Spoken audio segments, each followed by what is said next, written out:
विराज बैठ, प्रसन्न हो? जी अभी ठीक।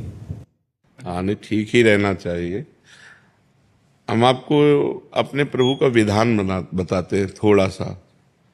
जब प्रभु किसी पर कृपा करते हैं, ये वैभव मिलना कृपा नहीं है, ये पुण्य है।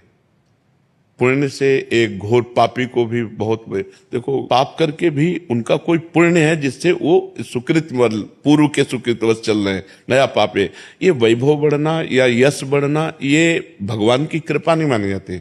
भगवान की कृपा मानी जाती है अंदर का चिंतन बदलना।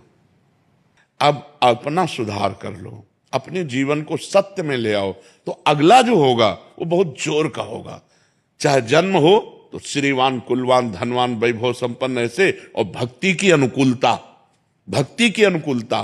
खास बात श्रीवान, धनवान, कुलवान नहीं, खास बात भक्ति की अनुकूलता। अगर इस जन्म में भगवत प्राप्ति नहीं हुई तो भगवान श्री कृष्ण ने गीता में कहा है कि मेरे भक्त का नाश नहीं होता, मैं कुलवान, धनवान, श्रीवानों के कुल में जन्म देता हूं और फिर पुनः भक्ति का माहौल देता हूं, और पूर्व का जो भजन छूटा हुआ हो वहीं से उसको, अब बिल्कुल ऐसे ही रहो जैसे रह रहे हो।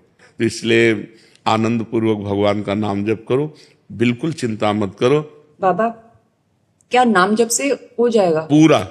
ये हम अपने जीवन का अनुभव बताते हैं। सांख्य योग और अष्टांग योग और कर्म योग और भक्ति योग, चारों योगों में प्रवेश रहा है। पहले हम सन्यासी रहे हैं 20 वर्ष सन्यासी रहे काशी विश्वनाथ जी। तो हम सांख्य योग, अष्टांग योग, जो अष्टांग योग है ना, अष्टांग योग, कर्म योग, इन तीनों को अच्छी प्रकार जान करके और फिर भक्ति योग में आए हैं। लेकिन एक अभ्यास बनाओ ऐसा कि कुछ समय शांति से स्नान आदि करके बैठ गए और राधा राधा लिख रहे हैं, उसी का चिंतन कर रहे हैं। इसे अपना जीवन बना लो, फिर आप परिणाम में खुद देख लेना। कोई घाटे का सौदा तो है नहीं, ठीक है?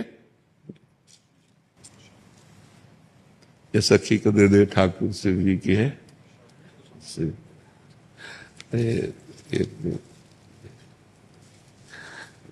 खूब आनंदित रहो, नाम जप करते रहो, प्रसन्न।